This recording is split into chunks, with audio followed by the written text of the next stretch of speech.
Vamos conversar agora no Sistema Rural de Comunicação com a professora Maiara Bezerra. Ela é professora do curso de Ciências Contábeis aqui do SERES, da UFRN, doutora em Ciências Contábeis também, para falar um pouco aí sobre essa polêmica dos últimos dias, dos últimos meses, que é a fiscalização do PIX, né? A Receita, inclusive, revogou o ato normativo que previa essa fiscalização. Então, digamos que a partir de agora retorna-se ao que era antes, né? Mas antes da gente retornar, tem um contexto aí que terminou virando polêmica, aquela coisa toda. Mayara, bom dia, seja bem-vinda aqui ao Sistema Rural de Comunicação.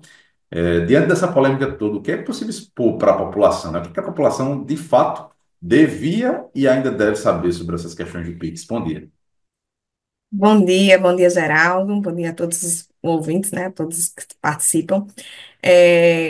Foi um tema bem movimentado nos últimos dias, né, a questão da IN, da Instrução Normativa 2219, que na verdade é de 2024.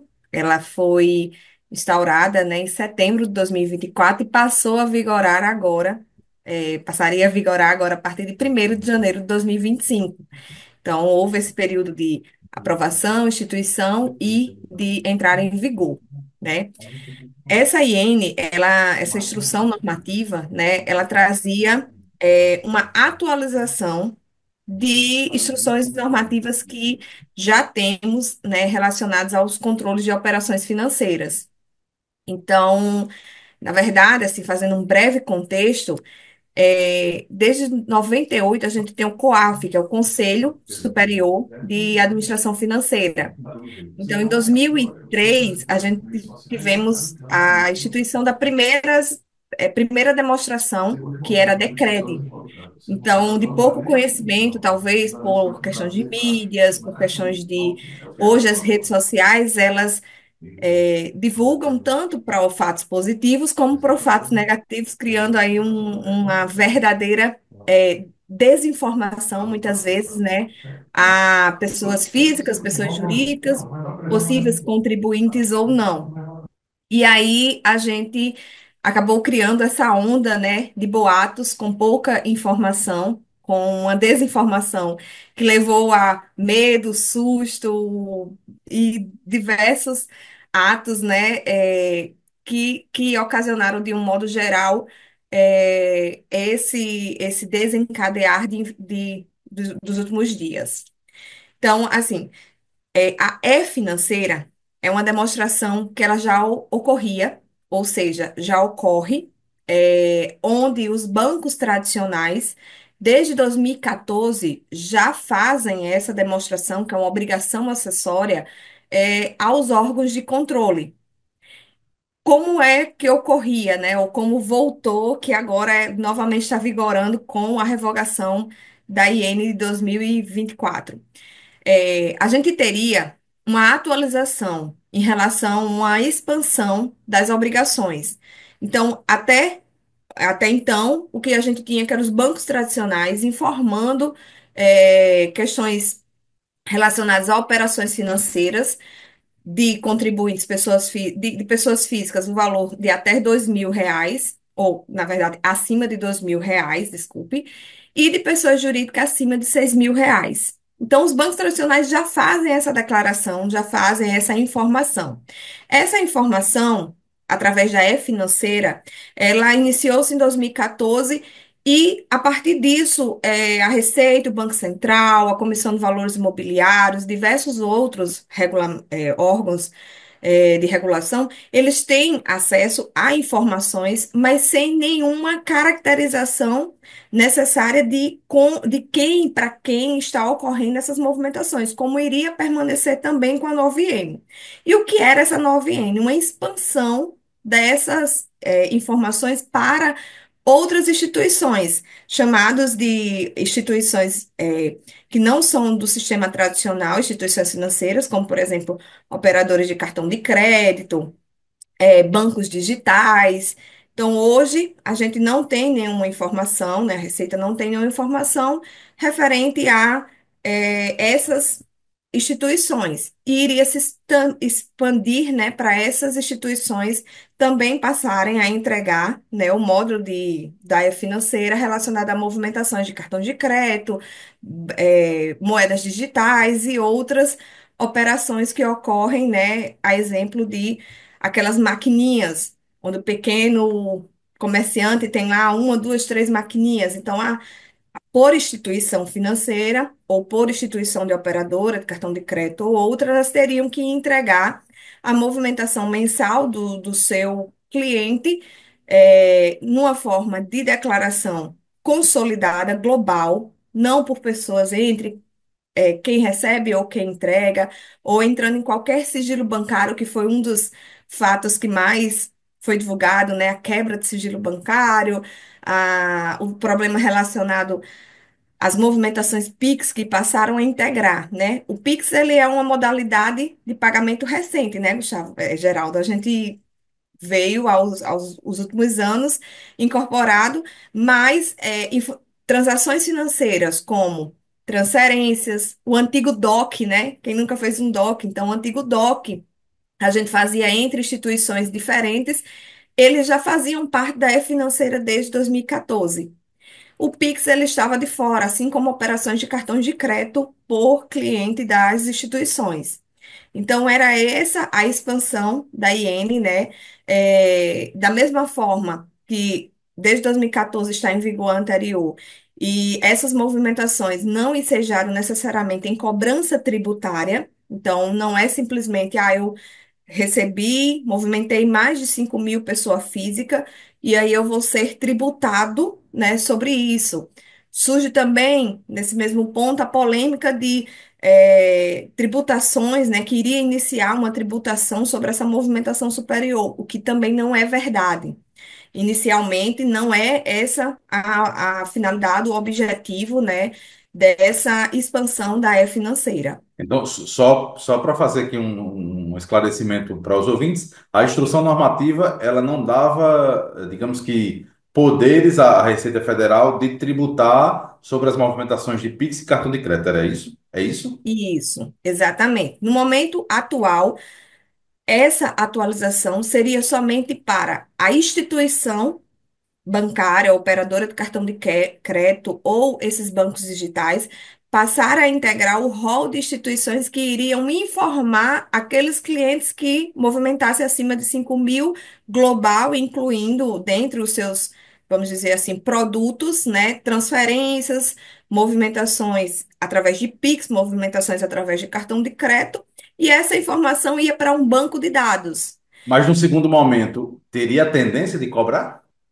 E aí, como é que hoje permanece, porque foi revogada, e como é Sim. que esperava-se posteriormente com a nova atualização? A gente saía, hoje o que voltou com a revogação? R$ 2.000 para pessoa física e R$ 6.000 para pessoa jurídica. Para informação aos órgãos. A UE financeira ser Sim. informada. E a gente ia ter uma atualização de 5 mil, e além disso, iria incorporar esses 5 mil, o Pix e o cartão de crédito. A questão da tributação. Hoje, o que acontece? O grande objetivo dessas informações de fiscalização é uma redução em alguns pontos, que é as investigações relacionadas à lavagem de dinheiro, sonegação fiscal, mas isso já ocorre hoje, não é necessariamente decorrente só da E-Financeira. A E-Financeira é só mais uma demonstração que os, vamos dizer assim, eu vou colocar os contadores internos ou externos dessas instituições bancárias e operadoras iriam informar, certo? O contribuinte não iria fazer nenhuma declaração a mais, exceto se num processo, por exemplo, de investigação sobre combate à lavagem de dinheiro, sonegação fiscal, esse contribuinte ou essa pessoa física que já ocorresse de ser chamado a prestar informações à Receita, decorrente seja de denúncia, decorrente seja de uma própria filtragem que a Receita Federal já faz, já tem o poder, de identificar contribuintes, e ele iria prestar as informações relacionadas sua receita, seu faturamento e o seu lucro. A Receita, nenhum outro órgão, ele iria simplesmente tributar movimentações se ele, inicialmente, ele não teve acesso a dados, né, ou a informações do que se trata aquela movimentação financeira. E aí você pode me perguntar, para que ele quer esses dados, né? Para que a Receita quer essas informações? Justamente para que supra os seus bancos de dados, de informações, para em momentos de investigações relacionadas a crimes tributários, de ordem tributária que já ocorrem, seja possível esse cruzamento de informações. Então, imagine que a gente tem 200 milhões de brasileiros, né? Como a Receita iria fazer a fiscalização desses 200 milhões? Então, para isso, existem diversas demonstrações que já estão integradas. Por exemplo, se você faz o seu imposto de renda de forma pré-preenchida, de onde vem aquelas informações do pré-preenchimento? Já estamos aí trabalhando com os dados de 2024 para o imposto de renda que começa em março, né, Geraldo? Então, de onde vem aquelas informações do meu saldo bancário em 31, se eu pego a pré-preenchida? Do E-financeiro, que já faz desde 2014. De onde eu venho a informação do meu rendimento? Da DIF, que a empresa já informa a Receita desde 1999, com o imposto de renda. Movimentações imobiliárias, da DIMOB. Então, já existem diversas demonstrações que fornecem essas informações para diversas declarações que já informam para a Receita, né? Algumas movimentações que já vêm, por exemplo, na obrigação, a única obrigação é o contribuinte fazer a sua declaração de imposto de renda, que muitas vezes as informações já estão pré-preenchidas. A mesma coisa, por exemplo, na pessoa jurídica, o MEI, né? Todo é, chegou a criar, né, essa situação. Hoje o MEI ele contribui com a alíquota única, onde está lá todos os impostos, vamos dizer assim, e contribuições previdenciárias. Então, o MEI ele movimenta, ele tem o direito de movimentar até 81 mil de compras, de faturamento, né? Faturar com nota fiscal até 81 mil ano, proporcional aos meses de abertura ou a sua movimentação proporcional anual. E ele tem a possibilidade de comprar até 80% desse valor, né? Então, existe aí uma previsibilidade que 20% é o que se espera do lucro. Então, o MEI não tem como comprar 80 e vender 81 e dizer que teve R$ 1.000 de lucro no ano. O MEI ele tem uma contribuição única, mas ele movimenta, ou espera-se que ele movimente, né, valor proporcional a isso. O MEI é uma simplificação de uma pessoa jurídica. Hoje, pessoas que antes não conseguiam ter um benefício previdenciário, que não conseguiam ter um CNPJ para comprar de forma mais, uma concorrência mais leal com grandes empresas, né, com empresas do Simples ou de outro regime tributário, ele passou a ter essa opção. E aí, o MEI, ele é desobrigado, por exemplo, se ele não faturou ou se ele não movimentou na forma de rendimento, né, acima de 28 mil, é o atual, ele não teria obrigatoriedade de prestar o imposto de renda, somente a sua declaração do MEI. Mas existem, de uma forma geral, um descasamento de movimentações e operações financeiras. Eu reconheço R$ 1.400 como rendimento ou como prolabore ou como qualquer outra entrada de receita, eu vou declarar ao banco que eu tenho 1.400 de rendimento, mas eu movimento os 50 mil mensal. Então, esses descasamentos, eles podiam futuramente ocorrer no cruzamento, como ainda podem, porque retornou com a revogação, retornou os valores dos bancos tradicionais, continuar informando a área financeira, 2.000 pessoa física e 6.000 pessoa jurídica. Era até a minha pergunta que eu ia fazer aqui, né? A gente está falando aqui numa perspectiva da cobrança de tributos, né? Daquela movimentação bancária de 5 mil, né? Desses valores de Pix e cartão. Mas nessa outra perspectiva de declarar, quando você vai declarar o imposto de renda, e embora não seja agora, não é mais 5 mil, estamos voltando aqui à perspectiva dos 2 mil, também não são situações complexas para o contribuinte. Aquela pessoa, por exemplo, que comprou no cartão de crédito um valor, um volume elevado, né? E aí ela não vai. Essas informações estarão lá na receita, de que ela comprou um valor elevado, mas ela ganha um valor pequeno. Também, embora tenha sido revogada, né, a instrução normativa, mesmo revogada, a população precisa também estar de olho nessas informações, porque acabam sendo É, informações desencontradas para a Receita? o que acontece, né, Geraldo? A educação financeira, ela é importantíssima, né, para o brasileiro. Temos pesquisas estatísticas que mostram que 95% da população, ela não consegue, ter nenhuma reserva de emergência. Ela, muitas vezes, as pesquisas apontam que 70% são endividadas, ou seja, ganham menos do que gastam, né? A questão do cartão de crédito, ela facilita o parcelamento. Então, você fez ali uma compra parcelada para caber dentro do seu orçamento. Então, são situações que a gente justamente conta com esses produtos. A educação financeira ela é muito importante nesse ponto, porque vamos dizer assim que houve um stand-by em relação ao Pix, ao cartão de crédito e a todas essas outras modalidades que ainda não estão incorporadas ao e-financeiro. Mas a tributação, né, que foi afastado essa possibilidade, previsibilidade que a mídia colocou sobre tributação sobre o Pix, inclusive com golpes já, encaminhando boleto, tinha que pagar para poder fazer movimentações de Pix, o que não é verdade, tá bom? Não existe nenhuma previsibilidade dessa na instrução normativa, assim como a medida provisória que tende a ser instaurada, né, pelo governo federal vai reforçar essa questão da tributação. Só que o brasileiro ele precisa estar atento sobre as suas movimentações financeiras. Às vezes, uma única pessoa tem um cartão de crédito e movimenta o valor da família inteira.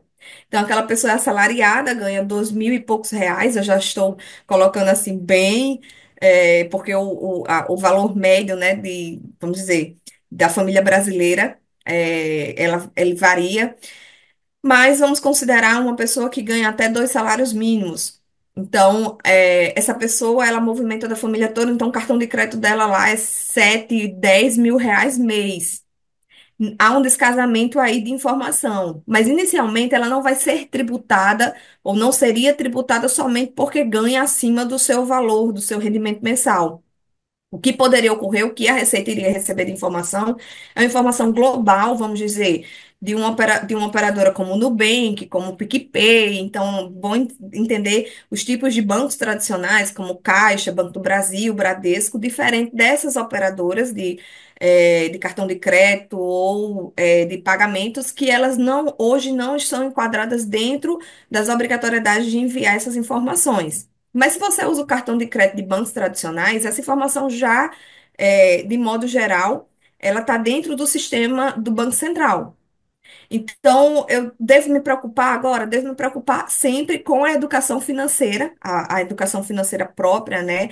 As pessoas começarem desde o básico, de ter um controle financeiro ali, básico de como tá as minhas finanças. Claro que muitas vezes eu gasto mais do que ganho. Essa diferença, esse descasamento, vamos dizer assim, a necessidade de capital, mês a mês, que o brasileiro como um todo pode ter, ele precisa ser, em algum momento, ele vai ser pago. Então, essa diferença ela pode vir de uma fonte familiar, de uma fonte do cônjuge ou de outros, ou essa fonte ela pode vir de transações, né, ou de serviços que foram feitos, mas que não estão dentro do sistema financeiro. Então, é isso que hoje a gente tem. Mas E aí, esse tipo de pessoa pode sofrer problemas, no futuro? eles podem sofrer problemas agora, vamos dizer assim, caso eles caiam, por exemplo, em uma malha fina, ou eles caiam em uma situação de fiscalização, hoje, com a IN que está em vigor, certo? Então, Mesmo sem alteração do governo, né? mesmo sem alteração, a gente retornando à IN de 2015, a gente continua ainda podendo haver.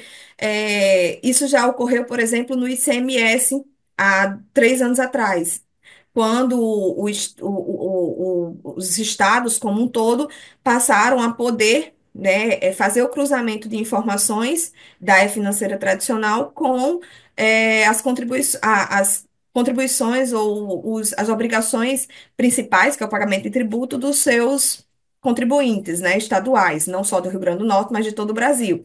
Então, é uma questão de reorganizar. Tivemos uma pausa aí, é, no momento, não geraria nenhum tributo, assim como voltando à IN anterior, não tem nenhum tributo sobre as movimentações. É, praticamente a gente não tem, dentro desse sistema financeiro, a previsibilidade de tributar, seja quem recebe, quem movimentou acima de 2.000 ou de 5.000, mas existe uma possibilidade diante da não ocorrência, ou da ocorrência, na verdade, de uma situação de fiscalização que hoje a Receita tem esse poder. Ok, Mayara, eu quero agradecer pela participação aqui no Sistema Rural de Comunicação. Foram informações importantes para o esclarecimento da sociedade. E mais alguma informação que queira acrescentar, fica à vontade. Bom, um ponto geral, assim, que eu como educadora financeira também, tenho estudado na área há algum tempo, tenho participado de pesquisa nessa área e também na questão da contabilidade como um todo, né? Um ponto que a gente sempre deixa de conscientização, vamos dizer, entre os contadores para os clientes de escritório, para quem não é cliente, pessoa física que não tem, que faz, né, o seu controle, é que busque, né, conhecer, ter um controle financeiro, isso é muito importante em relação a como está a sua movimentação, independente de existir ou não esse controle, né, ou essa declaração relacionado a Pix, relacionado a cartão de crédito, que a gente comece a alertar ou nos alertar em relação à necessidade, né, de ter uma educação financeira, de ter um controle ou ter pelo menos uma ideia de como está a minha movimentação financeira, pessoa física, MEI, simples, em relação a isso. Porque hoje a gente tem, de um modo geral, um sistema muito integrado, que vem crescendo essa integração com os órgãos de controle, como Receita, como Banco Central. Então, todas as movimentações que a gente faz via sistema financeiro, eles são passíveis de serem fiscalizados. Não necessariamente em relação à identificação, né, da pessoa, Maiara, em transferência para Geraldo, mas sabe que ali houve uma movimentação acima de 2.000 e a qualquer momento ou acima de 6.000. Então, qualquer transação que você faça em relação a isso pode ser fonte de esclarecimento, de chamar para ser esclarecido essas movimentações. E a gente precisa sempre pensar também, né, num contexto de qualidade financeira, que isso resulta também numa qualidade de melhoria, né, do nosso crescimento financeiro.